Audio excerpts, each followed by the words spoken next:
Hello everyone, আসসালামু আলাইকুম। Welcome to my another blog. আজকের ব্লগটা কিন্তু অনেক স্পেশাল। যারা মানসিক হসপিটাল দেখেননি শুধুমাত্র তাদের জন্য এই ভিডিওটা। অবশ্যই ভিডিওটা সম্পূর্ণটা দেখবেন আশা করি। আর এটা কিন্তু পাবনা মেডিকেল কলেজ, আমাদের আর কি পাবনা জেলার মেডিকেল কলেজটা আর পাবনা মানসিক হসপিটালটা কিন্তু পাশাপাশি। আমাদের পাবনার সবথেকে আলোচিত সেটা হচ্ছে পাবনার মানসিক হসপিটাল। আর এটা নিয়ে কিন্তু অনেকেই হাসাহাসি করে, যদি কেউ শুনে যে পাবনা তাহলে বলে যে পাবনার পাগল। এটা আমরা চলে এসেছি পাবনার মানসিক হসপিটালের মধ্যে। তো অনেকেই হাসাহাসি করে যে পাবনার নাম শুনলে বলে তো পাবনার পাগল, পাবনার মানুষের নাকি একটু রাগ বেশি, পাবনার মানুষ দেখলে নাকি একটু ওদের মধ্যে পাগল। কিন্তু আসলে একদমই এগুলো মিথ্যা কথা, এগুলো আসলে বানানো কথা সব। পাবনার মানুষ অনেক ভালো, অনেক আন্তরিক। তো আপনারা পাবনা গেলেই বুঝতে পারবেন যে আসলে পাবনার মানুষ কতটা ভালো। আমি পাবনার মেয়ে হিসাবে আমি গর্ব করি যে আমি সত্যি পাবনা জেলাতে আমি জন্ম নিয়েছি। পাবনার মেয়ে হিসেবে আমি গর্বিত। আমাদের পাবনাতে অনেক কিছু আছে। পাবনাতে বিজ্ঞান ও প্রযুক্তি বিশ্ববিদ্যালয় আছে, মেডিকেল কলেজ, মেডিকেল হসপিটাল, মানসিক হসপিটালটা কিন্তু অনেক স্পেশাল, যেটা অন্য কোনো জেলাতে নেই, শুধুমাত্র আমাদের পাবনা জেলাতে আছে। আর স্থাপিত 1957 সালে কিন্তু এটা। আর অনেক বড় এরিয়ার উপর। আপনারা যারা যাননি অবশ্যই যেয়ে ঘুরে আসবেন ইনশাল্লাহ। অনেক ভালো লাগবে এই জায়গাটা গেলে। মানসিক হসপিটালটা কিন্তু অনেক বড় এরিয়ার উপর, আর এত বড় বড় বাউন্ডারি দেওয়া যাতে কেউ পালাতে না পারে। এখানে অনেক মানুষ আছে জানেন, অনেক অসহায় মানুষ আছে যাদেরকে সম্পদের রেখে চলে গেছে, আর কোনোদিন খোঁজও নেয়নি। মানে দেখতে আসা তো দূরের কথা, কোনোদিন খোঁজও নেয়নি তারা কেমন আছে। এখানে কিন্তু অনেক ভালো ভালো মানুষ আছে যারা সুস্থ হয়ে এখানে কাজ করে। আর বিশেষ করে মেয়েদেরকে আর কি দেখতে দেওয়া হয় না, কারণ ওনাদের শারীরিক অবস্থা অত ভালো থাকে না, এই জন্য ওনাদের দেখতে দেওয়া হয় না। তো আমরা এতে ঘুরতেছিলাম, দেখতেই পাচ্ছেন এটা কিন্তু মানসিক হসপিটালের ভিতর সাইডটা। অনেক সুন্দর জায়গাটা, অনেক সুন্দর। সবাই আমরা গেছিলাম 4:30টার দিকে। তখন আপনারাই দেখেন তারা কি বলে, তাদের সাথে কথা বলুন।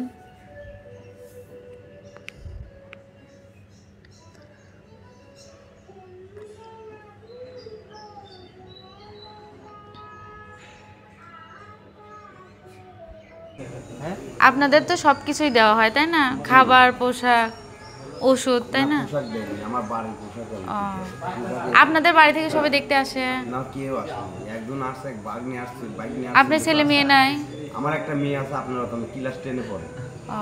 বউ নেই, আছে 16 বছর বউ নেই, 5 বছরের মেয়ে চলে গেল, বিয়ে বয়স 22 বছর। আরে এত বড় একটা মেয়ে আছে। মেয়েটাকে দেখে কে?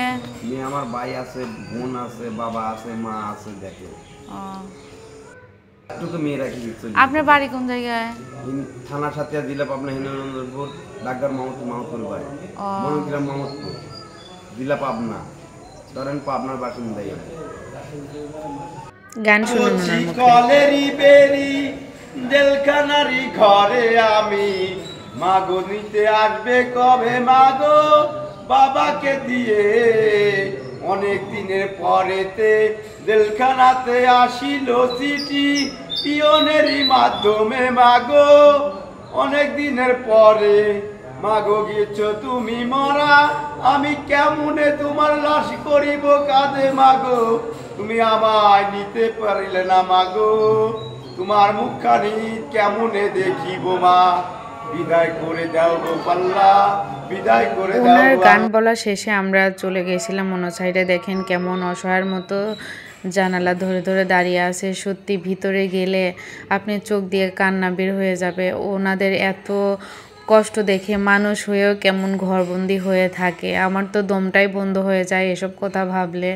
খুবই কষ্ট লাগে, খুবই কষ্ট লাগে। সত্যি গেলে বুঝতে পারবেন যে কতটা কষ্টদায়ক। তো আমরা চলে গেছিলাম অন্য এক জায়গায়, তাদের কথা শুনুন। আমাদের বাইর করে দিবেন, টাকা দিয়ে কি করবেন? গান শুনবেন, পেটে খাবো, গান গাবো, একটা নতুন গান শুনবেন, এখান থেকে আপা একটা নতুন গান শুনবেন, নতুন গান জীবনে শুনবি সেই গান শুনবেন। শুনবেন? নাইম শাবনাজ করেছে ভালোবাসা, ইলিয়াস কাঞ্চন আর গীতি দিয়েছে ঈদের শুভেচ্ছা, মৌসুমী আর উমর সানি চিত্র জগতে এনেছে আলো। ভালোই লাগতেছে এগুলো কিন্তু গানগুলো শুনতে। আলমগীরের হয় না তুলনা, কপি আছো ড্যান্সে তালে হয়তো কিছু।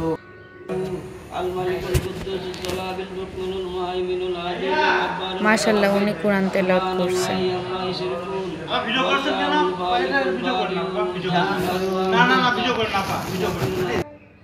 দুপুরের খাবার নিয়ে যাচ্ছে। আমরা দুপুরে খাবার খেয়ে বিকেলে গেছি আর তখন ওনাদের খাবার দেওয়া হবে। কতটা কষ্টের আপনারা একবার চিন্তা করেন। অনেক পরিবার আছে জানেন, যারা এখানে রেখে যায় আর কোনোদিন তাদের নিতে আসে না। তাদের কষ্টের কথা শুনলে আপনার চোখ দিয়ে পানি বের হয়ে যাবে। মানুষ কিভাবে এত স্বার্থপর হতে পারে আল্লাহই ভালো জানে। নিজের প্রিয়জনকে এভাবে রেখে যায়। খাবারটা ছিল পাঙাশ মাছ আর সবজি। মাছটা ভালোই দেখা গেল, কিন্তু সবজি দেখে আমার মানে খুব খারাপ লাগতেছিল। এই জীবন আসলে কোনো জীবন না, খুব কষ্টের জীবন আসলে। তো আমরা এখন মোটামুটি ভিতর থেকে আমরা বাইরে যাব, বাইরের দৃশ্যটা দেখাবো। এই যে এটা হচ্ছে বাইরের দৃশ্যটা, আমরা বের হয়ে আসছি। বাহিরেও আছে একটা ইউনিট যেখানে আপনার ভালো হয়ে গেছে অথবা শিক্ষিত পড়াশোনা করতে করতে যারা একটু সমস্যা তাদেরকে রাখা আছে। আমি ওনাদেরকেও দেখাবো। তো আমি দেখতে পাচ্ছি একটা ঘোড়ার গাড়ি। তো এখানে ঘোড়ার গাড়িতে আসলে বড় এরিয়া, তো কেউ যদি মনে করেন যে আমি ঘোড়ার গাড়ি করে আমি পুরা এরিয়াটা ঘুরে দেখব, তাহলে কিন্তু দেখতে পারবেন। কারণ পিছনে অনেক জায়গা, অনেক স্পেস আছে, আপনারা চাইলে অনেক বড় জায়গা ঘুরে দেখতে পারেন ঘোড়ার গাড়িতে, কারণ হেঁটে দেখা আসলে সম্ভব না।